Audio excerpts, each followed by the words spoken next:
Most founders have heard of executive coaching, but almost none of them have heard of co-founder coaching, and that difference is pretty significant.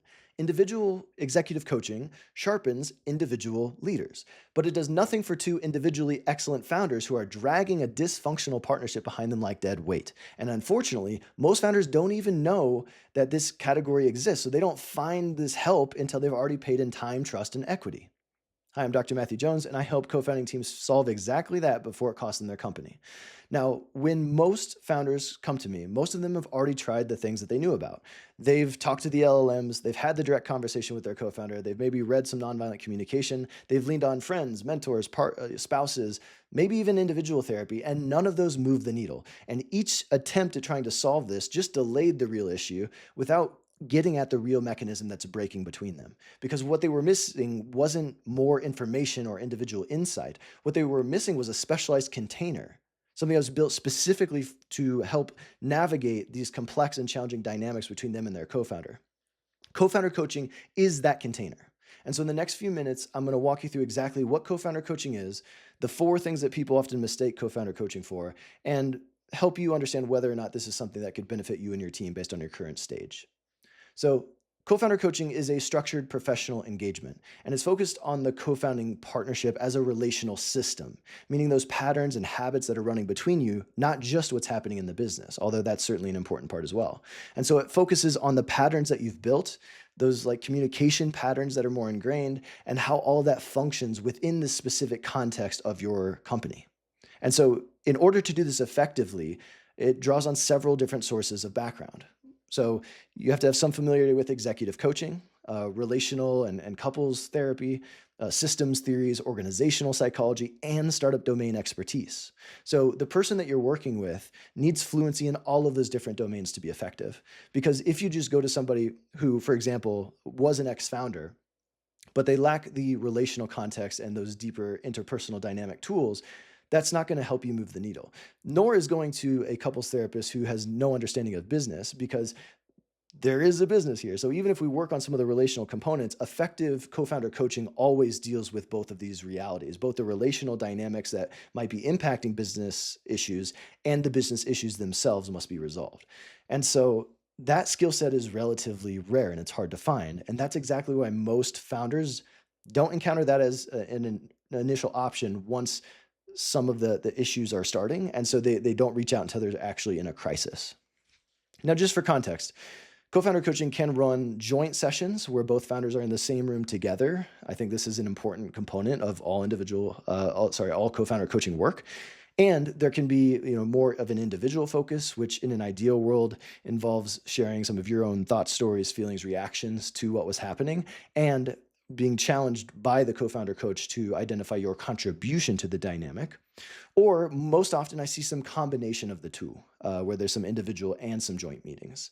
And I guess to back up for a second, since most of you aren't familiar with co-founder coaching as a category, I want to be really precise about what this is not.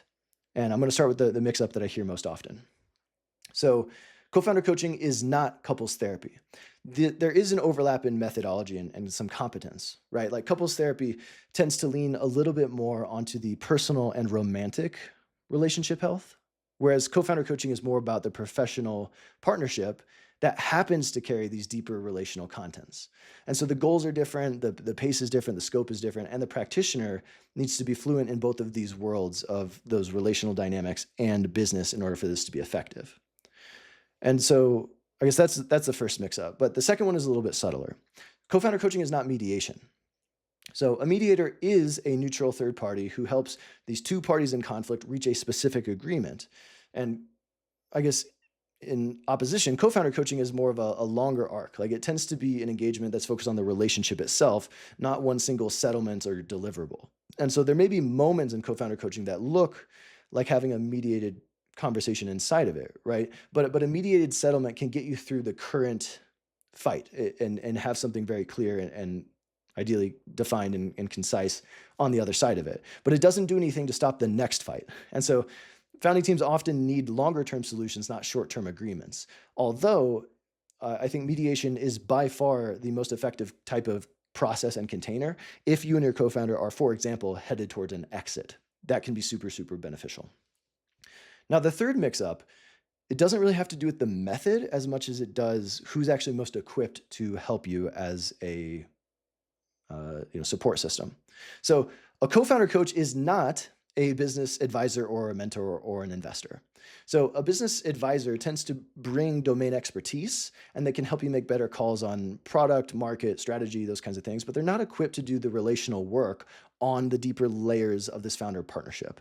So whether it's a conflict of interest, a lack of therapeutic training, or an operational lens being applied to like business problems, or sorry, an operational lens being applied to relational problems, most of those founders and investors are not the best fit for this type of work. And in fact, most of the founders that I do this work with have said multiple times, Matt, I wish we would have come to you first and not gone to the lead investor or to the board. So often what I see is it creates a lot of secondary effects and additional challenges that they wish never happened in the first place. So I would recommend starting with a third party like myself rather than going directly to some of those folks. And I guess where I want to go next is, naming the elephant in the room, which is the fact that most founders don't even do this work, right? Like the default is to do nothing. And this is the most common choice. It's the most expensive one. And I think part of that's because there's a gap between like, oh, I know there's a problem in our co-founder relationship and doing something about it. And that's where most of the damage really compounds. And often it can be quiet and insidious over 12 or 18 months. And a lot of people will be supporting you. You might be triangulating with them and they're like just, gassing you up. Yeah, you're right. Your co-founder's wrong. Same with the LLMs. Until it actually costs you that relationship or the company. So then to shift gears, who gets the most out of co-founder coaching? Typically it's early stage teams, pre-seed through Series A, if you're venture backed, where there's some degree of tension, like something feels off. There might be a persistent friction that comes up or a recurring argument, or you just notice more distance and less efficiency, than you used to. And often I think it's normal to benefit from someone else outside of the relationship helping you because it's difficult to work within the dynamic yourself on your own.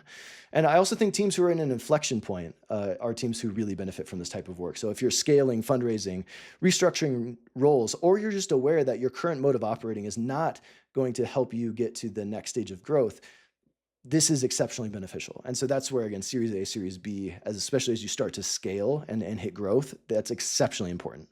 And I also notice, more and more teams who are just wanting to be more preventative, right? They're wanting to, they understand that the founder relationship is the most important relationship in their company and the single most important contributor to company success. And so they want to invest in it accordingly. And I will add that last category is really where I want this field to move. So co-founder coaching, just to give you broader context, is basically where couples therapy was in 1955.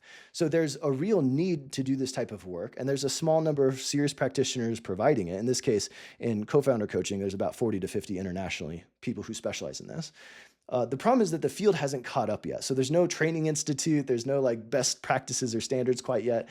And so we're at that same point now, and my hope is it won't last for very long. But unfortunately, because most people don't know about co-founder coaching, most teams come in while they're at a crisis or near crisis. And that's really frustrating and disappointing to me because so many of these issues, like co-founder conflict is preventable, 100% preventable. And so much compounding relational debt and resentment is also preventable. And so then some of the best outcomes that I've really seen are from teams who treat this, again, in that proactive manner, where they think about themselves as elite athletes. And so instead of just like focusing on injury prevention or, managing an active injury, it's injury prevention. It's building capacity. And if you're able to get to that point where you're being proactive in your dates and your syncs and your comms, and those are able to scale over time, that's going to mean fewer blowups. It's going to be less internal drama and faster decision making. And so that's something that can really take the pressure off of the next fundraise or the next pivot instead of cracking underneath all that pressure. Now, your co-founder relationship is too important to leave to chance. So like, subscribe, and grab the co-founder effect below, and I'll show you exactly what to do with it.